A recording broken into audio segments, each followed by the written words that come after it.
Drnovšek, ki bo iz Dnevnika tole vprašal. Pa zdaj znašajo te državne subvencije, se pravi, da primeri dobre prakse iz tujine nekaj to pokrivajo 40–60%, koliko je pa to pri nas?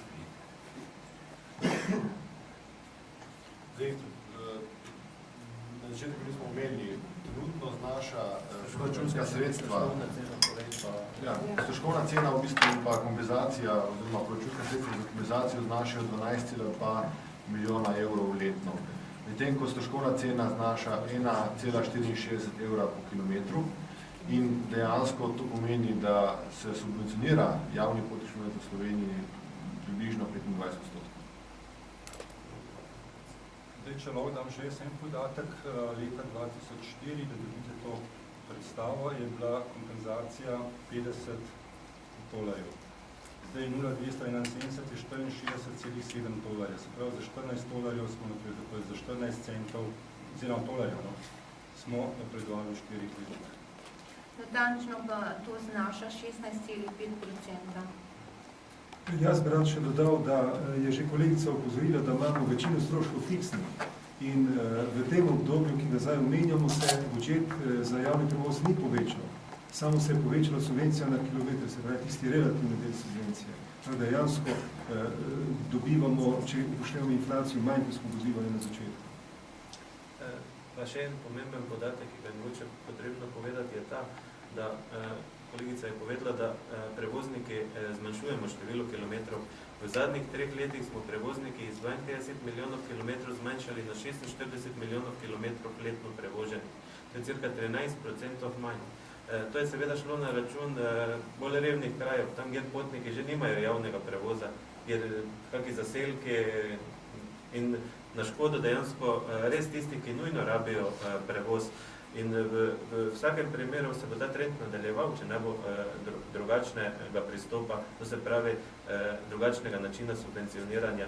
Pomembno pa je povedati še to, da na teh 46 milijonov kilometrov potniki, skupaj s potniki za subvencijo, z vsem prevozniki ustvarimo okrog 50 milijonov evrov realizacije na letni ravni. Ampak zatem se ne bi dalo preživeti z 1 evrom na kilometr. Prevozniki se trudimo na vse načine in z drugimi dejavnostmi dejansko podpiramo ta javni linijski promet, da preživi z občasnimi posebnimi linijskimi prevozi šolskih otrok. In tam zaposlujemo dodatno te voznike, da nekaj iz drugih virov pripomorejo še. Sama gospodarska javna služba za temi sredstvi bi že davno obasnala. Naj še dodam na to, da javni potniški promet bi naj bil tudi socialni korektor oziroma socialni faktor v skladu z prometno politiko, tako slovensko kot evropsko. In po teh podatkih, ki vam jih zdaj prezentiramo, se vidi, da je ravno nasprotno, da se javni potniški promet obstaja še v najbolj razvitih regijah, tam, kjer je tak ali tak standard najvišji. In na ta način se še dodatno povečuje centralizacija države. Jaz bi vprašala, kaj pričakujete od današnje protestne vožnje in kakšen bo vaš naslednji korak? Mi vsekakor pričakujemo, da nas bodo na Ministrstvu za promet končno vzeli resno in da bodo nehali govoričiti in da bodo začeli z dejanjem. V celem obdobju, lahko gremo tudi 10 let ali pa 20 let nazaj, se je vedno govorilo o bodočnosti, o obljubah. Nikoli pa ni bilo zadosti energije, da bi se naredil takojšen korak. Povsod na ministrstvu vejo, kaj so tisti nujni koraki, ki bi spremenili dejstva, vendar pa teh korakov nočejo narediti in se izmikajo na vse možne načine. Seveda bomo šli naprej, to je samo uvodni protest, ki smo ga že imeli načrtovanega v prejšnjem letu, smo ga pač predstavili, ker je prišel nov minister, pa smo mu želeli dati priložnost, ker je tudi izrazil voljo, da nekaj naredi.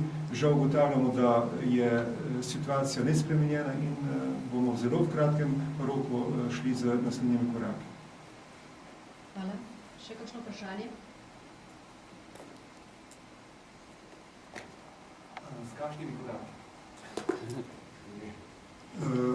Upamo, da bo prišlo zelo hitro do konkretnih razgovorov, od česar bo tudi odvisno. Kakšni bodo koraki, smo se pa že tudi pogovarjali o scenarijih, ki bi pomenili ustavitev javnega potniškega prometa.